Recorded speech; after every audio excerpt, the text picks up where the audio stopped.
Assalamualaikum warahmatullahi wabarakatuh. Jadi hari ini Ulun Tuan akan menjelaskan tentang permasalahan nusyud dan syiqaq.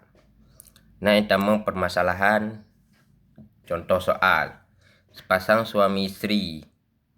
Nan suami di Nailul, nan istri di Marsha. Dia awaknya sudah menikah selama 7,5 tahun. Jadi sejak tahun terakhir, tahun terakhir hubungan mereka itu renggang. Yang pertama. Habis itu sifat tirnya sering dilakukan yang namanya kekerasan terhadap si Marsyanya, kekerasan verbal. Jadi kemudian si Marsyanya dipilih untuk melarikan diri ke rumah orang tuanya. Melakukan diri. Kemudian itu fitnah. Dituduh bahwasannya si Marsha ini dia telah nusyud dengan suaminya. Maka ketika konflik ini telah melibatkan kedua orang tua dari pihak agam dan pihak inang, maka pasti telah berada di ambang perceraian, yaitu syiqaq. Jadi lebih pertanyaan Retno, bahwasannya posisi rumah tangga Nailul Arfatir dan Marsha Dewinya berdasarkan konsep Islam dan hukum yang berlaku di Indonesia yang kiban, serta solusi tentang kasusnya dalam Islam itu seperti apa. Jadi pasal kasus ini, kalau misalnya kita analisis tentang permasalahannya, maka yang pertama dalam hukum Islam sudah pasti suaminya memiliki kewajiban untuk memberikan nafkah lahir dan batin kepada istri dan mempergaulinya dengan baik. Jadi nyatakan dalam sumber yang dalam Quran surah An-Nisa ayat 34 inan kagak jelaskan. Kiban penjelasan di dalam surah An-Nisa ayat 34. Jadi dalamnya gepegah bahwasanji laki-laki itu pelindung bagi perempuan. Karena Allah telah melebihkan sebagian mereka di atas sebagian yang lain. Dan karena mereka telah memberikan nafkah dari hartanya, maka perempuan-perempuan yang saleh adalah mereka yang taat kepada Allah dan menjaga etika terhadap suaminya.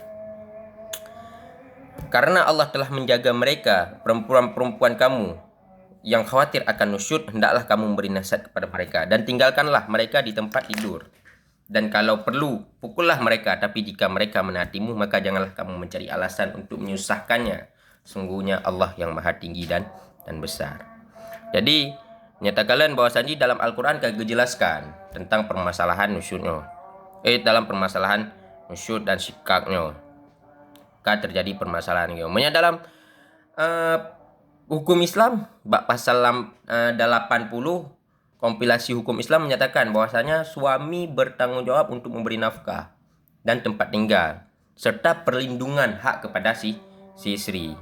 Maka terbukti bahwasanya memberi nafkah yang cukup dan tidak memberikan nafkah kepada si istri dan melakukan kekerasan verbal, maka di situ terdapat pelanggaran kewajiban dari pihak suami.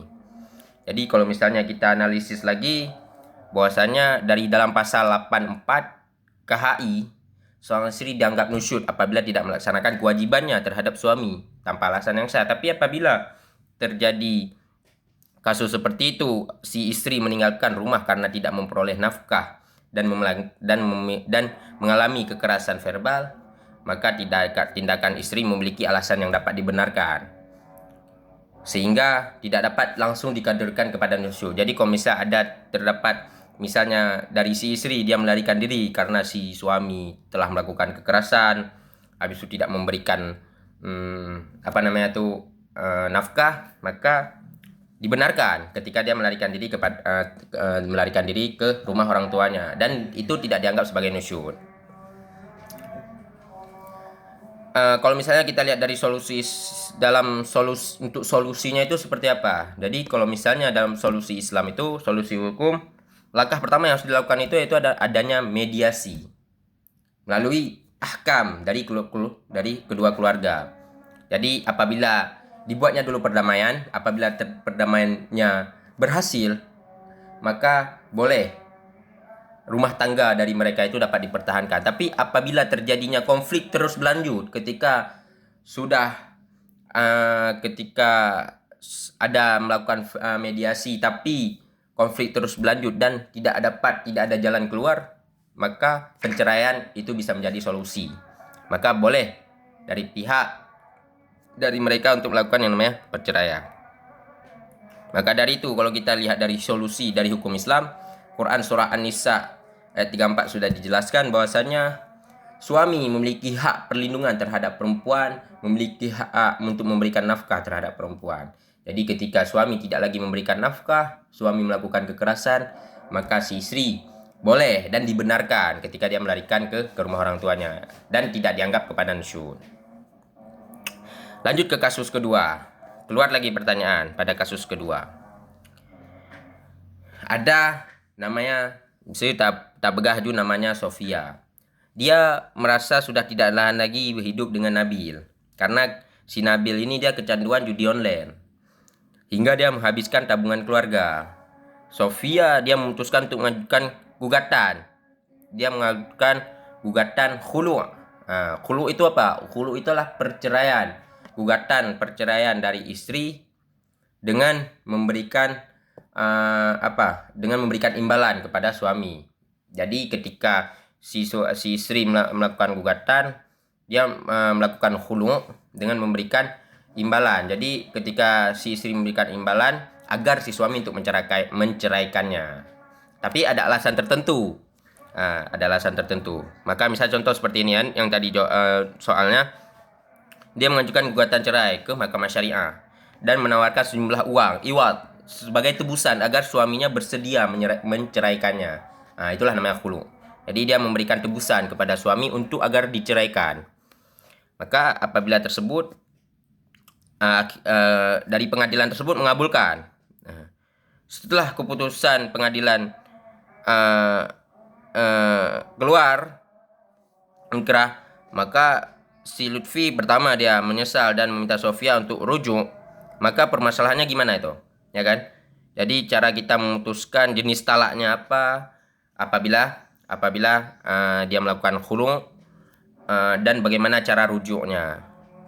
Maka yang pertama, kalau kita lihat dari pengertiannya dulu khulu' seperti yang saya jelaskan tadi, bahwasanya khulu' adalah perceraian atas permintaan istri dengan memberikan kompensasi tebusan kepada suami. Jadi si istri dia minta cerai, tapi dengan memberikan tebusan kepada suami, maka itu dinamakan khulu'. Jadi kalau dasar hukum Islam itu dalam surah Al-Baqarah ayat 229 itu sudah dijelaskan dalam Al-Quran. Al-Baqarah ayat 229. Bagaimana? Bahwasanya talak itu 2 kali, menahan dengan setelah talak yang dapat dirujuk itu 2 kali. Setelah itu suami dapat menahan dengan baik atau melepaskan dengan baik. Tidak halal bagi kamu mengambil kembali sesuatu yang telah kamu berikan kepada mereka kecuali keduanya, suami dan istri. Khawatir tidak mampu menjalankan hukum-hukum Allah. Jika kamu wali khawatir bahwa keduanya tidak mampu menjalankan hukum-hukum, maka keduanya tidak berdosa atas barian yang harus diberikan oleh istri. Bus dirinya, itulah hukum Allah. Maka janganlah kamu melanggarnya. Barang siapa yang melanggar hukumnya, karena itulah orang yang zalim. Jadi kalau misalnya tengok prosedurnya itu dalam Al-Baqarah ayat 229 sudah jelaskan. Tapi kalau berdasarkan pasal HKI itu di pasal 184 tentang proses khulu'. Jadi istri mengajukan gugatan ke Mahkamah Syariah, habis itu hakim dia memanggil kedua belah pihak, mendamaikan mereka. Tapi apabila perdamaiannya gagal dan suami menerima iwad itu adalah kompensasi yang diberikan istri terhadap suami yang ditawarkan, maka hakim dapat mengabulkan. Hakim dapat mengabulkan permintaan khulu' dari si istri tadi. Maka dari itu maka perceraian tetap keluar putusan perceraian. Kalau misalnya dalam jenis talaknya ini, dia ini talak ba'in sugra. Talak ba'in sugra. Jadi ketika pengadilan telah memutuskan untuk gugatan perceraian, maka dari pengadilan dia akan menyuruh kepada suami untuk melakukan yang namanya talak. Tetap ya, talak itu akan jatuh kepada suami. Tapi si istri melakukan gugatan dan talak itu tetap akan jatuh kepada suami. Jadi talaknya itu akan jatuh kepada talak bain sugra. Tapi kalau misalnya nih si suami minta balik nih, ya kan, mantan suaminya nih ingin melakukan rujuk, maka apabila suami dia ingin melakukan rujuk, sebenarnya kalau misalnya dalam kasus menurut hukum Islam dan HKI, ia sebenarnya tidak dapat melakukan rujuk secara langsung, ya kan, karena khulu itu menghasilkan talak bain sugra.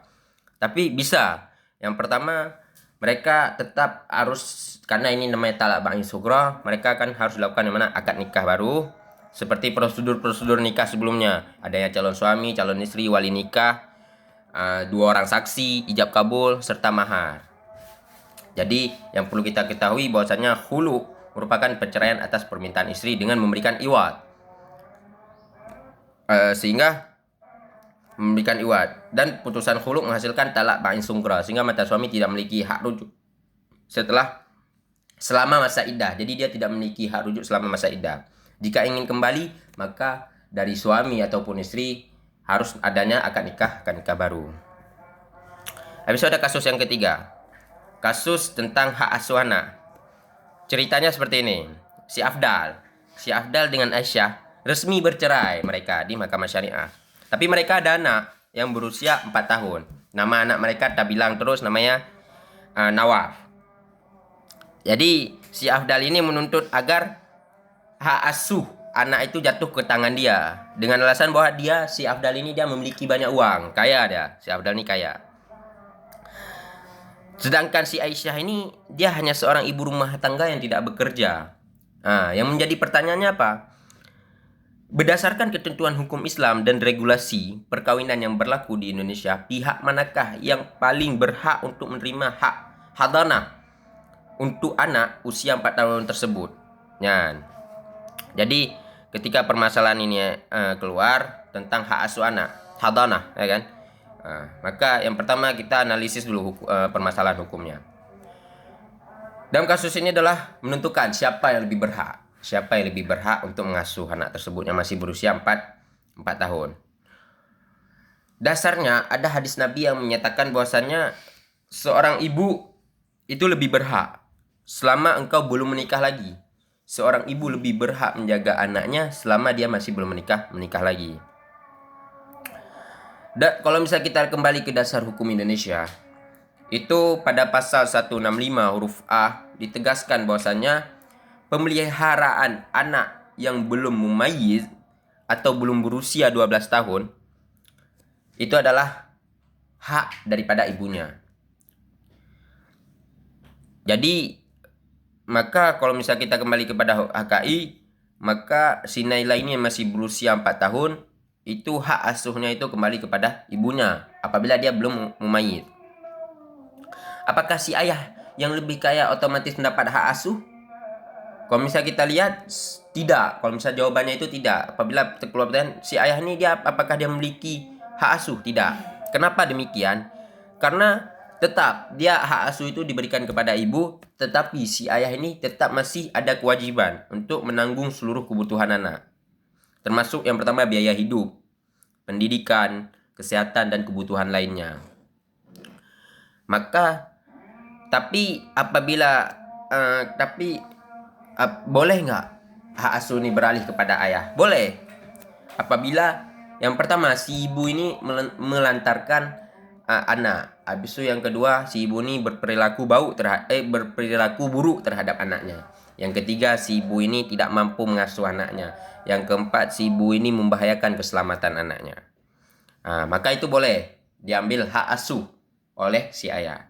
Jadi kalau misalnya kita kembali kesimpulannya ini bahwasannya dalam hadis Nabi mengatakan bahwasanya berdasarkan hadis Nabi, berdasarkan pasal 105 huruf A KHI dan pasal 156 huruf A KHI, pihak yang paling berhak untuk mengasuh anak itu siapa?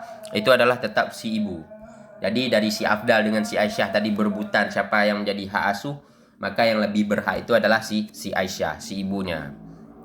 Tapi si ayah tetap ada berkewajiban untuk memberikan nafkah kepada si ibu, kepada si anak. Untuk apa? Untuk kebutuhan anaknya. Nah, jadi kesimpulannya apa? Kesimpulan bahwasannya ketika adanya khulu, habis itu syikak, perceraian yang fitnah tadi, maka semua ada sumber hukumnya. Jadi yang persoalan kasus-kasus yang tadi itu semuanya itu tetap tetap ada solusinya. Seperti yang kasus pertama, ketika tidak bisa disatukan kembali maka boleh diceraikan. Kasus kedua, apabila dia melakukan judi online, misalnya si suaminya tapi dia ingin melakukan khulu, si istri melakukan khulu, maka boleh si istri boleh si istri melakukan khulu, dan apabila si suami menerima iwad maka khulu itu sudah berjalan dengan talak ba'in sughra. Nah, jadi yang kasus ketiga ini seperti itu, Kak. Kalau bisa hak asuh, dia tetap kembali kepada anaknya. Baik, sekian untuk permasalahan hari ini. Semoga apa yang saya jelaskan dapat memberi manfaat, dan apa kekurangan ataupun masih banyak yang juga kurang dipahami. Assalamualaikum warahmatullahi wabarakatuh.